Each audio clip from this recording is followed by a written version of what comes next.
All right, let's jump into Genesis chapter 26. This chapter, it's just packed with these incredible truths about God's faithfulness, especially when we're dealing with our own weaknesses and, all the conflicts life throws at us. Okay, let's zero in on this verse right here.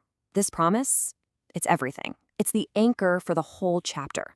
Seriously, every single thing that happens to Isaac from this point on, both the good and the not so good, it's all tethered to this one powerful guarantee from God.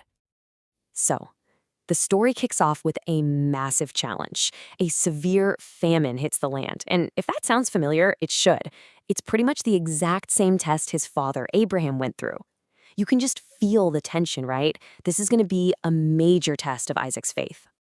And right in the middle of this crisis, God steps in with crystal clear direction. He tells Isaac, hey, stay put. Don't go down to Egypt.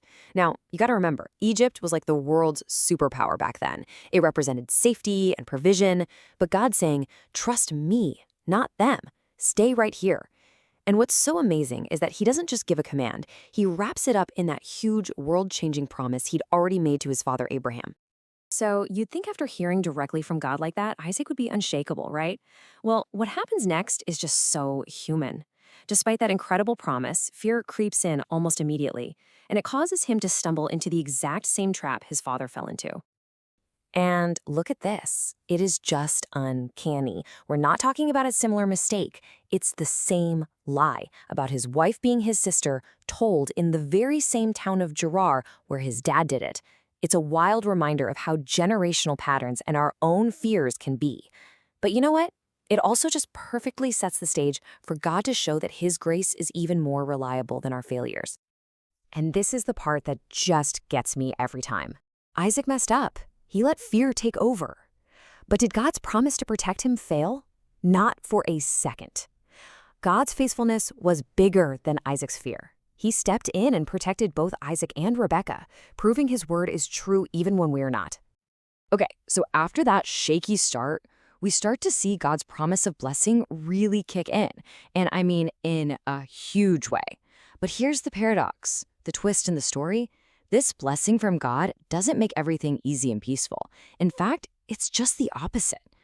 Get this, 100 times. In a year of famine, when nothing should be growing, Isaac plants seeds and reaps a 100-fold harvest. 100. That's not a good farming year. That's a flat-out miracle. It's supernatural provision that just screams, God is with this man. And here we see a really tough but important lesson. That incredible God-given blessing, it didn't make everyone happy for him. It made them jealous. So jealous, in fact, that the Philistines couldn't stand having him around anymore. It shows you that sometimes God's favor on your life can actually stir up conflict. So they're jealous, they're hostile, they kick him out. And how does Isaac respond? This is maybe the key to the whole chapter. He doesn't argue, he doesn't fight for his rights, he just moves on. And he starts this quiet journey of just patiently, faithfully getting back to work. And this journey is all about digging wells. First, his men dig a well, and the locals fight them for it. So he names it Esek, which means contention. Okay? So he moves on, digs another well. They fight him for that one too. He names that one Sitna, which means hatred. Can you imagine? But he still doesn't retaliate. He just moves on again, digs a third well, and this time, no one quarrels. He calls it Rehoboth, meaning room. It's this beautiful picture of moving from contention to hatred to finally finding a wide open space by just refusing to give up.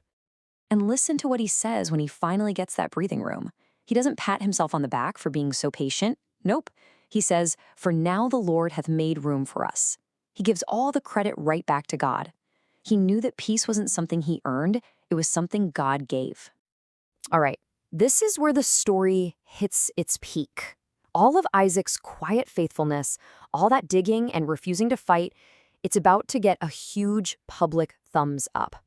And it comes from the one person you would never, ever expect. And right then, in that place of peace, God shows up again. He speaks directly to Isaac and says, "Do not be afraid, for I am with you." It's just this beautiful, tender moment.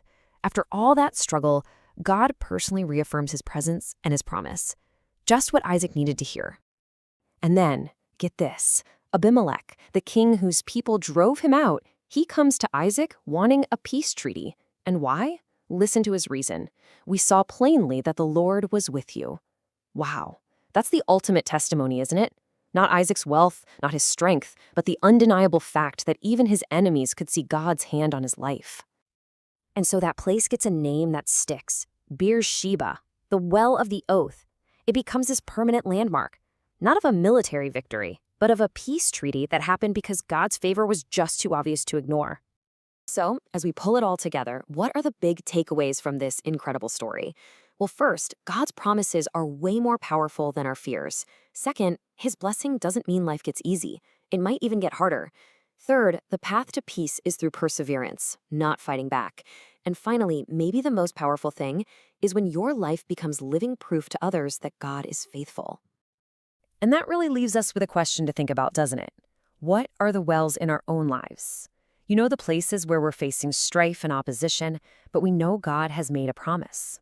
Where is he calling us to just keep digging, to persevere in faith, and to trust that he's the one who will eventually make room for us?